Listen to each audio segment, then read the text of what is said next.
샬롬, 류 선생의 구속사 천국열차, 유도순 목사님의 신구약 성경 파노라마를 낭독하는 시간입니다. 지금은 예레미야 파노라마 11장입니다. 언약을 이루시려는 하나님. 요절은 5절. 내가 또 너희 열조에게 한 맹세, 곧 그들에게 젖과 꿀이 흐르는 땅을 주리라 한 언약을 이루리라 한 것인데, 오늘날이 그것을 증거하느니라 하라 하시기로 내가 대답하여 가로되 아멘 여호와여 하였노라. 11장에는 중요한 말씀과 중대한 사건이 나옵니다. 중요한 말씀은 내가 또 너희 열조에게 한 맹세, 곧 그들에게 젖과 꿀이 흐르는 땅을 주리라 한 언약을 이루리라 한 것인데, 오늘날이 그것을 증거하느니라 하신 5절, 언약을 이루려 하심이라는 말씀이고, 중대한 사건이란 여호와께서 또 내게 이르시되 유다인과 예루살렘 거민 중에 반역이 있도다 한 9절 반역 사건입니다. 그러니까 하나님은 언약을 이루시려 하시는데 인간이 반역을 하고 있다는 말씀이 됩니다.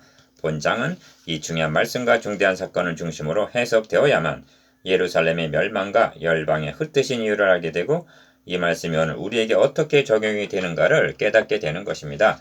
이를 세 단원으로 나누어 상고하겠습니다. 첫째 단원 1절에서 8절, 열조에게 한 맹세. 둘째 단원 9절에서 17절, 반역을 꾀한 이스라엘과 유다. 셋째 단원 18절에서 23절, 도살장으로 끌려가는 어린 양. 첫째 단원 1절에서 8절, 열조에게 한 맹세. 여호와께로부터 예레미야에게 임한 말씀이라 가라사대 너희는 이 언약의 말을 듣고 유다인과 예루살렘 거민에게 고하라. 1절 2절. 본 단원에는 언약이라는 말이 6번이나 등장합니다. 2절 3절 4절 5절 6절 8절. 이 언약의 말을 듣고 유다인과 예루살렘 거민에게 고하라 하십니다. 2절. 그렇다면 이 언약이 무슨 언약이고 어떻게 연결되고 있는가를 주목하시기 바랍니다. 이것은 구속사의 맥락을 일깨워주는 중요한 말씀이기 때문입니다. 1. 이 언약의 말을 좇지 않는 자는 저주를 받을 것이니라 하십니다. 3절. 유다가 멸망에 위기에 처한 것은 언약을 좇지 않은데 그 원인이 있었던 것입니다. 2. 이 언약은 내가 너희 열조를 쇠풀무 외국 땅에서 이끌어내던 날에 출애굽 때 그들에게 명한 것이라 하고 말씀하십니다. 4절 상반절. 3. 더 거슬러 올라갑니다. 내가 또 너희 열조에게 한 맹세, 아브라함에게 하신 것, 곧 그들에게 젖과 꿀이 흐르는 땅을 주리라 한 언약이라고 5절 상반절 말씀하시므로 언약의 성격을 분명히 나타내십니다. 4. 그 언약을 이루리라 한 것이라고 말씀합니다. 5절 중반절. 하나님께서 아브라함에게 하신 언약이 무엇이며 그 핵심이 어디에 있는가? 요약하면 기업 땅을 주리라, 니은 자손을 주리라, 디귿 천하 만민이 복을 받으리라고 언약하셨습니다. 그 언약이 1차적으로는 아브라함에게 이삭을 주시고 그 자손에게 가나안 땅을 주심으로 성취되었습니다만, 궁극적인 이루심은 아브라함의 자손으로 그리스도를 보내셔서 천하 만민이 복을 받게 하시려는 데 있는 것입니다. 가나안 땅을 주심은 그 자손이 태어날 땅을 예비하기 위해서였던 것입니다. 이를 알았기에 베드로는 하나님이 너희 조상으로 더불어 세우신 언약의 자손이라 아브라함에게 이르시기를 땅 위의 모든 족속이 너의 씨를 인하여 복을 받으리라 하신 약속대로 사도행전 3장 25절 그리스도를 보내주셨다고 증거했으며, 사도 바울은 이 약속들은 아브라함과 그 자손에게 말씀하신 것인데 여럿을 가리켜 그 자손들이라 하지 아니하고 하나를 가리켜 너의 자손이라 하셨으니 곧 그리스도라 하고 증거했던 것입니다. 갈라디아서 3장 16절. 5. 이런 맥락에서 바라볼 때 이 언약의 말을 좇지 않는 자는 저주를 받을 것이니라 하심이 3절. 윤리적인 죄도 포함됩니다만 결정적인 요인은 메시아 언약을 믿지 않는 죄임을 깨닫게 되는 것입니다. 6. 예레미야 선지자가 하나님의 말씀을 듣고 내가 대답하여 가로되 아멘 여호와여 하였노라. 5절 하반절.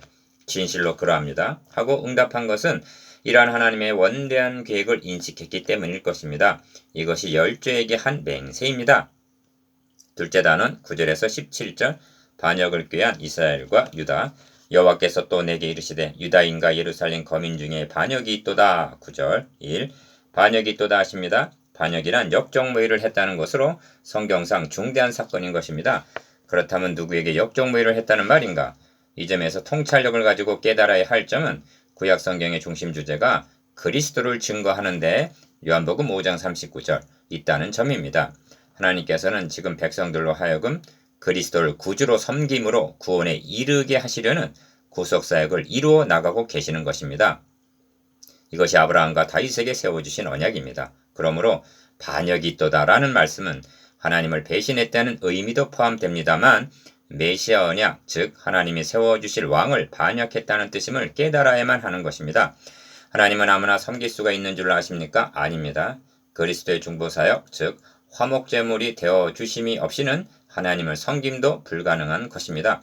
그러므로 구약의 성도들도 속죄제, 화목제 등을 통해서 하나님을 섬길 수가 있었던 것입니다. 그리스도를 떠나서는 하나님을 섬길 수도 없는 것입니다. 이는 신구약이 동일한 것입니다. 에베소서 2장 12절 2. 그러므로 이스라엘 집과 유다 집이 내가 그 열조와 맺은 언약을 파하였도다 하고 10절 그들이 메시아 언약을 파하였음을 말씀합니다. 3. 이러한 반역은 내 말 듣기를 거절한 자기들의 선조의 죄악에 돌아가서 하고 10절 상반절 선조 때부터 있었음을 말씀하십니다. 이를 더듬어 올라가 보면 기업 열 지파가 우리가 다윗과 무슨 관계가 있느뇨 이세 아들에게 업이 없도다 이스라엘아 그 장막으로 돌아가라 열왕기상 12장 16절 하시면서 다윗 언약을 버리고 떨어져 나가 북쪽 이스라엘을 세우고 송아지 우상을 섬긴 것 이것이 반역이었던 것입니다. 니은 사무엘 당시 저들이 왕을 요구하여 그리스도의 계보인 유다 지파가 아닌 베냐민 지파 출신 사울을 왕으로 삼은 사건도 반역이라고 말할 수가 있습니다. 그때 하나님께서는 사무엘에게 그들이 너를 버림이 아니요 나를 버려 자기들이 왕이 되지 못하게 함이니라 고 말씀하셨습니다. 사무엘상 8장 7절 디귿 시내산에서 금송아지를 만들어 놓고 이는 너희를 애굽 땅에서 인도하여낸 너희 신이로다 하였을 때 출애굽기 32장 4절 이는 명백한 반역이었던 것입니다. 그들은 유월절 어린 양의 피로 구속을 받았으나 그들은 유월절 어린 양의 피로 구속을 받았지 은이나 금같이 없어질 것으로 한 것이 아니었던 것입니다. 베드로전서 1장 18절 리을 반역의 근원은 에덴 낙원에서 일어났습니다. 하나님의 말씀을 버리고 사탄의 유혹에 속아서 하나님의 언약을 파하였을 때 인류의 반역은 시작되었던 것입니다. 그러므로 반역의 배후 조종자는 사탄이요 미음 반역의 궁극적인 목표는 메시아 왕국을 파괴하려는 데 있는 것임을 명심해야만 합니다. 주님은 말씀하십니다. 농부들이 그 사랑하는 아들 그를 보고 서로 의논하여 가로되 이는 상속자니 죽이고 그 유업을 우리의 것으로 만들자 하고 포도원 밖에 내어 쫓아 죽였느니라. 누가복음 20장 14절 15절 여기가 반역의 절정인 것입니다. 4. 그러므로 본문을 관찰해 보십시오. 반역이 있도다 하심이 단순한 윤리적인 죄가 아니라 다른 신, 다른 주, 다른 왕을 섬긴 죄임을 보게 됩니다. 기어 그 분양하는 신들에게 가서 부르짖을지라도 그 신들이 그 고뇌 환란 중에서 절대로 그들을 구원치 못하리라. 12절 니은 유다야 너의 신들이 너의 성읍의 수요와 같도다.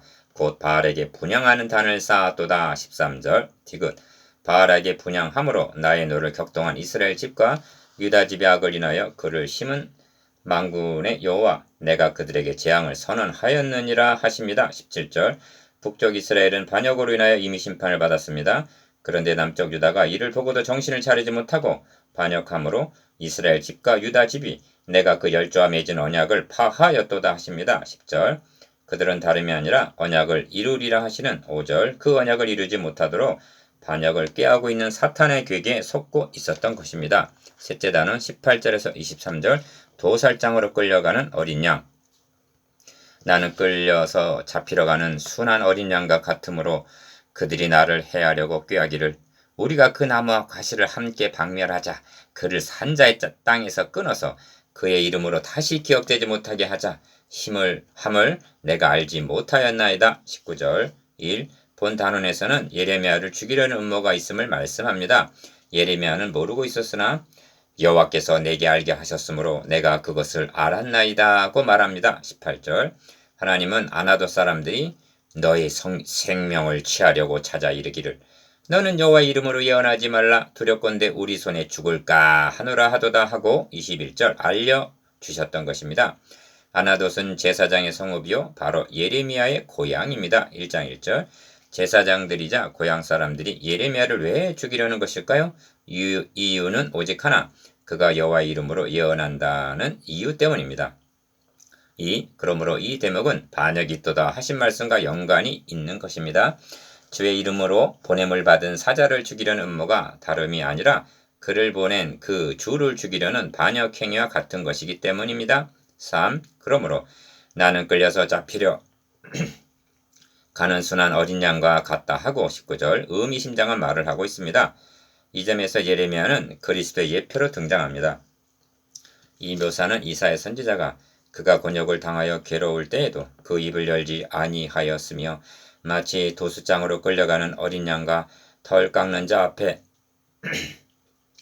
잠잠한 양같이 그 입을 열지 아니하였도다 한 이사야서 53장 7절 메시아 예언으로 우리를 인도해 줍니다. 주님은 말씀합니다. 세상이 너희를 미워하면 너희보다 먼저 나를 미워한 줄을 알라. 나를 미워하는 자는 또 내 아버지를 미워하느니라. 요한복음 15장 18절 23절 이 일에 고향사람 제사장 성읍이 앞장섰음을 유념하시기 바랍니다. 하나님은 내가 안 와도 사람에게 재앙을 내리리니 하고 선언하십니다. 23절 여러분 지상에 있는 모든 민족 모든 사람들은 두 진영 중 어느 한편에 속해 있습니다. 언약을 이루시려는 하나님께 속해 있는 전사들이 있고 반역하는 진영에 속한 대적자들도 있습니다. 언약을 이루시려는 하나님 편에 서 있는 자는 먼저 그 나라와 그의 의를 구하는 사람들입니다.